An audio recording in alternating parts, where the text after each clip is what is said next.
Bonjour et bienvenue dans cette nouvelle vidéo. Aujourd'hui, j'avais le goût de vous faire un cadeau, donc je vous offre gratuitement l'accès à un cours de peinture en ligne de l'armoire. Donc, on va découvrir ensemble, au cours de plusieurs capsules vidéo, comment réaliser ce joli petit lapin du début à la fin. Donc, tu vas pouvoir aussi télécharger le document d'accompagnement. Tu vas trouver le lien dans la description de la vidéo. Dans ce document-là, tu vas retrouver les liens pour télécharger les photos de référence. Tu vas retrouver également toute la liste du matériel utilisé pour réaliser le cours, ainsi que les liens là, directement pour visionner les vidéos. Donc, pour pas que tu aies à chercher sur la chaîne YouTube pour trouver les vidéos du cours si tu désires le faire plus tard. Donc, le cours que je te présente aujourd'hui est vraiment un cours tel que tu pourrais le retrouver dans l'abonnement du passionné. Donc, si tu ne le sais pas déjà, l'armoire, c'est une plateforme sur laquelle tu vas retrouver plusieurs cours de peinture en ligne que tu peux te procurer à l'unité dans la boutique, mais aussi dont tu peux avoir l'accès à la bibliothèque complète de cours en devenant membre du passionné. Alors, si jamais le cours que je te présente aujourd'hui te plaît et que tu veux en apprendre plus, je t'invite à nous rejoindre dans le passionné pour avoir accès à la bibliothèque complète de cours de peinture en ligne de l'armoire. Alors, comme mentionné un peu plus tôt, le cours va être divisé en plusieurs parties pour en faciliter l'écoute. Donc, tu vas trouver chacun des liens de chaque vidéo dans la description et aussi dans le document que tu peux télécharger là, qui regroupe toutes les informations du cours. Le cours d'aujourd'hui, donc ce joli petit lapin, est réalisé avec de la peinture à l'huile soluble à l'eau. Donc, je te permets en même temps là, de découvrir le potentiel de cette peinture-là que j'ai personnellement adoptée. Pour ma part, j'utilise la peinture artisan de Winsor & Newton, mais il y a plusieurs autres gammes qui sont disponibles si jamais c'est pas possible pour toi de te procurer celle-ci spécifiquement. Sache aussi que si tu n'as pas de peinture à l'huile soluble à l'eau et que tu désires réaliser le cours avec de la peinture à l'huile traditionnelle, c'est tout à fait possible. Les seules différences, c'est que lorsque je vais mentionner que j'utilise de l'eau pour rendre ma peinture plus fluide, à ce moment-là, toi, tu vas utiliser du liquin pour détail fin. C'est la seule différence. Donc, tu vas utiliser les mêmes pinceaux que moi, la même méthode que moi. C'est vraiment juste le solvant, donc le nettoyant et le médium qui diffèrent entre les deux types de peinture à l'huile. Si tu veux en savoir un peu plus, je te mets le lien vers une autre capsule dans laquelle je te parle un peu plus en détail de la peinture à l'huile soluble à l'eau. Donc, sans plus tarder, commençons avec la première partie.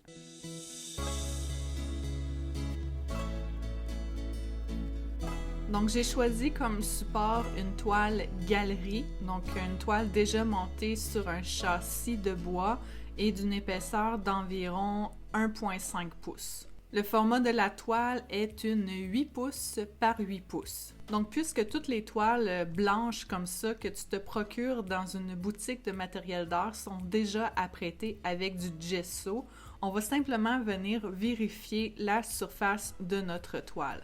Donc, on s'assure qu'il n'y a pas de petits défauts, donc de petites bosses de peinture sèche, de petits fils qui ressortent de la toile. Donc, ce sont des choses qui arrivent parfois. C'est assez rare, mais parfois, tu vas acheter une toile qui a un petit défaut de fabrication comme ça. Si ça t'arrive, je te suggère là, d'arranger la situation en sablant légèrement la surface de ta toile et en réappliquant toi-même de façon manuelle du gesso. Mais si la surface de ta toile te semble très bien comme ça, tu n'as absolument rien à faire. Donc, comme toujours, je vais venir préparer la base de ma toile en créant une couche de couleur en peinture acrylique. Ça va nous aider à être plus opaque dès notre première couche en peinture à l'huile. Donc ça va vraiment venir nous aider là, à ce que notre création ne s'étire pas sur plusieurs semaines parce que là, on aurait besoin d'attendre là, que notre première couche en peinture à l'huile sèche, ce qui prend plusieurs jours, avant de pouvoir faire les prochaines étapes. Donc pour moi, commencer avec une couche de fond en peinture acrylique de couleur, ça vient vraiment aider à ça. Je te suggère fortement de l'essayer. Je te garantis que ça risque très très fortement d'être une nouvelle habitude que tu vas prendre toi aussi pour préparer la base de tes toiles. Donc ma couleur préférée que j'utilise dans pratiquement tous les cours, à moins d'avoir un sujet de couleur particulière, c'est le gris charbon de bois de Americana. Ici, je vais venir le pâlir un peu avec du blanc parce que je ne veux pas que ma base soit trop foncée. Donc, pour mélanger tes couleurs, là, je te suggère fortement d'utiliser une spatule plutôt qu'un pinceau parce que quand on mélange nos couleurs avec le pinceau, ça a tendance à toujours venir gorger le pinceau de peinture. Donc, tu vas premièrement gaspiller de la peinture et en même temps, c'est que tu vas remplir la virole de ton pinceau de peinture, ce qui, à la longue, ben, ça va faire en sorte que les poils de ton pinceau ne seront plus bien placés, donc ton pinceau ne sera plus vraiment bon. Donc, à moins que tu prennes toujours le même pinceau pour faire tes mélanges, je te suggère de prendre une spatule. Une spatule flexible comme ça, là, ça va merveilleusement bien. Pour ma part, ma palette de peinture, c'est une plaque de verre. Donc, la combinaison plaque de verre et spatule flexible, c'est tout simplement merveilleux pour faire tes mélanges de couleurs. Donc, je viens mettre un peu de gris charbon de bois. Tu vois que la peinture Americana est très fluide. C'est pour ça que je l'adore, surtout pour les couches de fond, parce que je veux absolument qu'elle soit très fluide pour pas laisser de traces de coups de pinceau. Donc, je viens y ajouter un peu de blanc. Donc, tu vois la couleur que ça va donner. Et même si elle est déjà très fluide, je vais venir ajouter un peu d'eau. Donc, j'ai toujours à portée de main mon vaporisateur à eau. Donc, je viens en ajouter un peu et je vais en ajouter d'autres là, au besoin si je vois que ma peinture n'est plus assez fluide. Comme pinceau, eh bien, je prends un pinceau plat, donc un pinceau carré. Ici, la largeur, je crois que c'est 1 pouce. Vas-y proportionnel au format de la toile que tu as choisi. Donc, moi, c'est une petite 8 pouces par 8 pouces. Un pinceau d'1 pouce, pour moi, c'est très suffisant. Je n'avais pas besoin d'aller chercher un gros spalter de 2 pouces et demi. Ça, c'est vraiment si tu prends une toile plus grande. Mais si tu prends un pinceau plus petit qu'1 pouce, là, tu vas trouver ça long faire ta couche de base. Donc, lorsqu'on applique la peinture pour créer notre couche colorée, on veut vraiment une couche mince. Donc, c'est pour ça que je viens rajouter de l'eau, même si ma peinture est vraiment fluide, là. Tu vois à quel point c'est appliqué mince. C'est que je ne veux vraiment aucun relief de peinture. Si la peinture est sèche et que tu passes ta main sur la toile, il faut que ce soit parfaitement lisse. Il ne faut pas qu'il y ait de coups de pinceau apparents. Parce que si tu as le moindre relief de peinture parce que tu as appliqué trop épais de peinture à cette étape-ci, le relief, il va toujours paraître, peu importe la quantité de peinture à l'huile que tu vas venir mettre ensuite par-dessus, parce qu'on va travailler en couche mince aussi dans les prochaines étapes. Et là, en plus, quand tu vas venir vernir ta toile, ben le vernis, ça fait ressortir tous les reliefs. Donc, ça va être encore pire.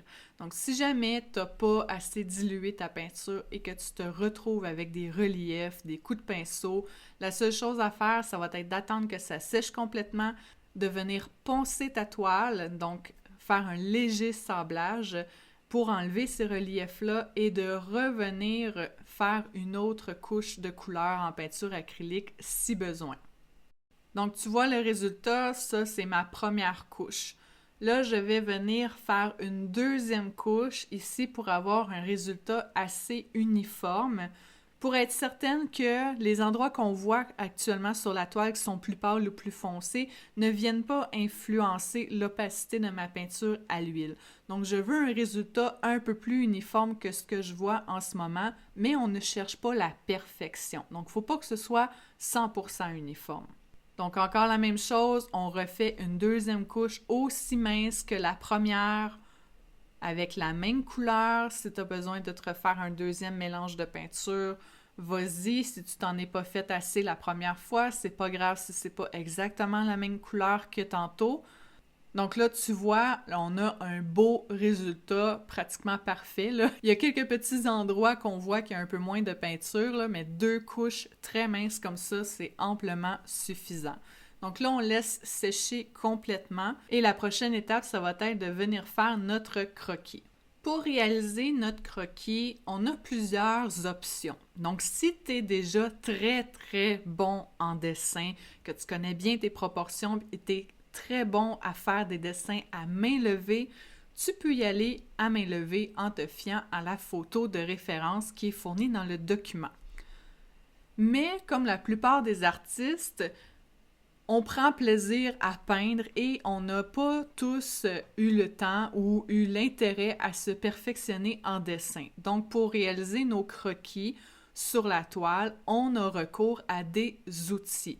Donc, on peut utiliser un projecteur, on peut utiliser, si on veut dessiner mais qu'on a besoin d'aide, on peut utiliser la méthode de mise au carreau. Plusieurs personnes trouvent ça trop long, mais si pour toi, là, c'est important dans ton processus créatif de faire ton croquis complètement en dessinant sans utiliser d'outils, tu peux utiliser la méthode de mise au carreau si tu n'es pas capable d'y aller à main levée et de bien conserver les proportions du sujet parce que ça, c'est super important. Comme pour la plupart des cours de peinture en ligne de l'armoire, puisque je sais qu'il y a de tout type d'artistes, j'y vais avec le plus simple en démonstration. J'utilise la méthode du papier calque. Donc, si toi aussi tu veux utiliser la méthode du papier calque, tu vas trouver dans le document le fichier que tu peux télécharger et qui va être la version imprimable de l'image qui est déjà à la bonne échelle pour faire une toile de 8 pouces par 8 pouces. Donc, tu vas pouvoir imprimer la photo en noir et blanc et créer ton croquis comme tu vois que je mets à l'écran sur la toile. Donc, j'utilise un papier calque transparent sur lequel j'ai été tracer mes lignes guides principales, donc mes lignes de contour là, des zones principales de mon lapin. Donc, les lignes que j'ai besoin à titre de repère pour réaliser mon sujet. Si tu as besoin de plus d'informations sur ce sujet-là, il y a une vidéo dans les cours techniques du passionné qui explique là, comment déterminer justement ces lignes-là, comment savoir quelle ligne tracer lorsqu'on fait notre croquis là, pour ne pas être mélangé quand on vient réaliser les détails de notre sujet. Donc, si tu utilises la méthode du papier calque comme ça, étant donné que notre base, elle est foncée, là, on a le grand avantage de pouvoir utiliser un papier graphite blanc. Pourquoi je dis que c'est un grand avantage? Parce que le papier graphite noir, les lignes noires vont toujours essayer de passer au travers de ta peinture. Elles sont très, très difficiles à couvrir. Donc, c'est pour ça que lorsque j'utilise la méthode du papier calque, je m'arrange le plus possible pour être capable d'utiliser le papier graphite blanc. Donc, pour ça, tu l'auras compris, ça te prend une base assez foncée. Et le graphite blanc, bien, lui, il est assez simple à couvrir. Faut quand même pas que tu pèses trop fort, là, parce que si tu pèses très fort et que tu as des traits très, très blancs, eh bien là, ça se peut que tu aies besoin là, de 2 couches ou que tu aies besoin de venir estomper tes traits pour que ce soit facilement couvrable là, avec ta peinture à l'huile. Donc, on insère notre papier graphite du bon côté. Attention de regarder pour mettre ça du bon côté, sinon tu vas travailler pour rien. Et on vient à l'aide d'un crayon là, tracer toutes nos lignes repères. Moi, j'aime beaucoup utiliser un crayon de couleur parce que ça me permet de voir où est-ce que je suis rendue. Donc, si tu utilises les petits stylets en métal qui sont souvent l'outil recommandé pour faire ça, ben, tu ne vois pas du tout, là, à moins de tout le temps passer ton temps à relever le papier, tu ne vois pas où est-ce que tu es rendu, quelle ligne tu as fait, quelle ligne tu as oublié. Tandis qu'en utilisant un crayon à l'encre comme ça de couleur, bien là, je vois très bien quelles sont les lignes que j'ai faites et quelles sont les lignes qui me restent à faire. Donc, je vérifie aussi de temps en temps là, pour être certaine que les lignes paraissent bien parce que parfois, lorsque ton papier graphite a été assez utilisé, mais ça se peut que certaines lignes que tu fais, le graphite ne se transpose pas sur la toile parce qu'il n'en reste plus à cet endroit-là sur ta feuille. Donc, vérifie de temps en temps là, pour être certaine que toutes tes lignes se transposent bien là, en blanc sur la base. Donc voilà, tu vois ce que ça donne. Donc on a simplement nos lignes de contour, nos lignes de repère qui sont blancs, un blanc pâle, qui vont nous servir là, à bien y aller étape par la suite et avoir un lapin aux bonnes proportions. Quand tu fais du portrait, que ce soit du portrait animalier ou du portrait de personne, c'est super important que tu fasses attention d'avoir les bonnes proportions parce que c'est ça qui va donner du réalisme à ton sujet. C'est ça qui va faire qu'on va trouver la toile belle parce que là, les proportions vont fonctionner puis que ça a l'air d'un vrai lapin, il n'est pas déformé. Donc voilà ce qu'il y en est pour la première partie du cours. Donc, tu as le choix, soit que tu vas visionner tout de suite la partie 2 du cours. Donc, je te mets le lien dans la description. Ou sinon, tu peux dès maintenant là, faire les étapes que tu viens de voir et visionner la prochaine partie quand tu vas être rendu à faire l'étape suivante. Donc, si tu n'es pas déjà abonné à la chaîne YouTube, je t'invite à le faire pour ne pas manquer les prochaines vidéos d'astuces de peinture qui vont être mises en ligne.